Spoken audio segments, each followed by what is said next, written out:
कोणतीही fresh cream न वापरता घरच्या घरी दुधापासून आईस्क्रीम कशी तयार करायची हे आपण बघणार आहोत। तुम्हाला आईस्क्रीम बाहेर खायची गरज नाही, घरच्या घरी बनवा फक्त दुधापासून आणि मोजक्याच साहित्यात चिकू आईस्क्रीम। बघा, तुम्ही पाहू शकता आईस्क्रीम किती सॉफ्ट आणि क्रीमी झाली आहे। रेसिपी सुरू करण्याआधी तुम्ही जर चॅनेलवर नवीन असाल तर चॅनेलला सबस्क्राईब करा। चला तर मग वेळ न घालवता रेसिपी सुरू करूयात। 2 चिकूची वरची साले काढून काप करून घेतलेत। दूध घट्ट करण्यासाठी इथे मी कॉर्नस्टार्च वापरणार नाही, इथे मी वापरणार आहे माळीचे 8 ते 10 बिस्किट। बिस्किटऐवजी तुम्ही कॉर्नस्टार्च म्हणजेच मक्याचे पीठ वापरू शकता। पार्लेची बिस्किटे पण तुम्ही ह्याऐवजी वापरू शकता, पण पार्लेची बिस्किटे जास्त गोड असल्यामुळे मी इथे वापरत नाही। मिक्सर जारमधून माळीची 8 ते 10 बिस्किटे बारीक करायची। बघा तर तुम्ही पाहू शकता एकदमच बारीक अशी पावडर केलेली आहे। बिस्किट पावडर एका बाउलमध्ये काढायची। थोडे दूध टाकून पेस्ट तयार करायची। अशा प्रकारे पेस्ट तयार करायची आहे, तुम्ही पाहू शकता। आईस्क्रीम तयार करण्यासाठी घेतले आहे अर्धा लिटर दूध। फुल क्रीम किंवा म्हशीचे दूध घ्यायचे। दूध हे घट्टसरच हवे, नाहीतर आईस्क्रीम खाताना आईस्क्रीममध्ये बर्फाचे खडे लागतात। एका कढईमध्ये गरम करण्यासाठी ठेवूया। मध्यम आचेवर 5 मिनिट दूध तापून घ्यायचे।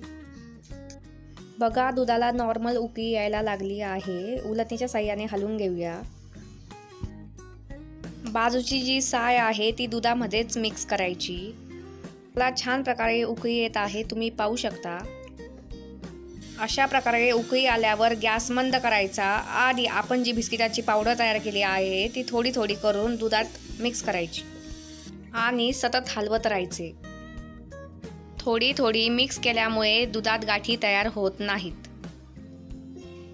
पूर्ण पावडर टाकून झाल्यावर गॅस हा मध्यम आचेवर करायचा आणि मिश्रण घट्ट होईपर्यंत उकळून घ्यायचे। यात टाकायची 5 चमचे साखर। साखरेचे प्रमाण हे अचूक हवे। साखरेचे प्रमाण कमी जास्त झाले तर आईस्क्रीम व्यवस्थित सेट होत नाही। अर्धा लिटर दुधासाठी 5 चमचे साखर हे अचूक प्रमाण आहे। साखर तुम्ही त्यापेक्षा कमी पण टाकू शकता। साखर छान दुधामध्ये मिक्स करायची। सतत हलवत राहायचे जेणेकरून मिश्रण खालून लागणार नाही। मिश्रण उलटणीला छान प्रकारे चिकटतंय म्हणजे आपले मिश्रण घट्ट झालेले आहे। गॅस बंद करूया। पूर्णपणे थंड करून घ्यायचे। पूर्णपणे थंड झाल्यावर मिश्रण बघा कशा प्रकारे घट्ट झालेले आहे। एक मिक्सर जार घ्यायचा, त्यामध्ये हे मिश्रण टाकायचे। चिकूचे जे काप बारीक केले होते ते टाकायचे। 2 मिनिट चांगले क्रीमी होईपर्यंत मिश्रण बारीक करायचे। बघा तर तुम्ही पाहू शकता मिश्रण किती छान प्रकारे क्रीमी आणि सॉफ्ट झालेले आहे। यात टाकणार आहे मी फ्रेश क्रीम ऐवजी दुधाची साय।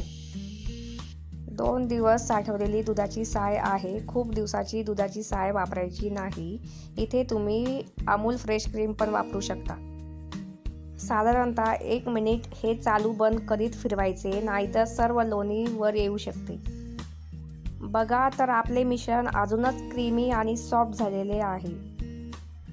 याला आपण चिल करण्यासाठी फ्रीजरमध्ये ठेवणार आहोत। त्यासाठी एक प्लास्टिकचा डबा घ्यायचा, त्यामध्ये हे सर्व मिश्रण ओतायचे आणि फ्रीजरमध्ये 3 तासासाठी चिल होण्यासाठी ठेवायचे।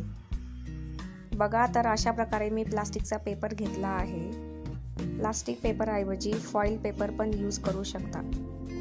प्लास्टिक पेपरनी डबा कव्हर करायचा आणि वरून झाकण लावायचे।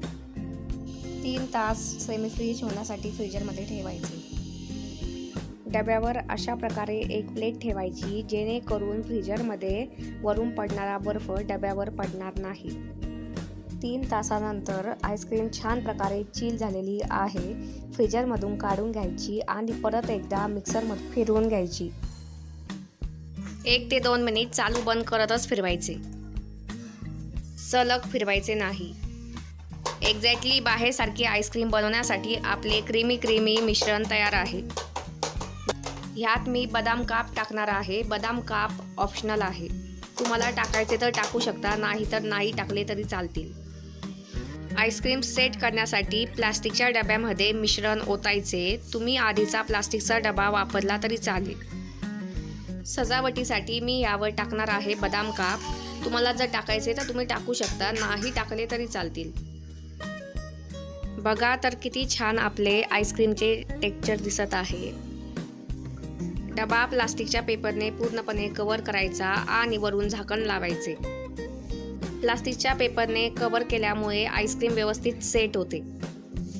साधारणतः 10 ते 12 तास किंवा पूर्ण रात्रभर फ्रीजरमध्ये डीप फ्रीज होण्यासाठी ठेवायचे आणि सेम मागच्या वेळेसप्रमाणेच यावर प्लेट ठेवायची. मी पूर्ण रात्रभर ठेवले होते. आता आईस्क्रीम कशी झाली आहे हे आपण पाहूया. बघा किती छान प्रकारे आईस्क्रीम सेट झालेली आहे. वाटते की नाही एकदम बाहेरसारखी.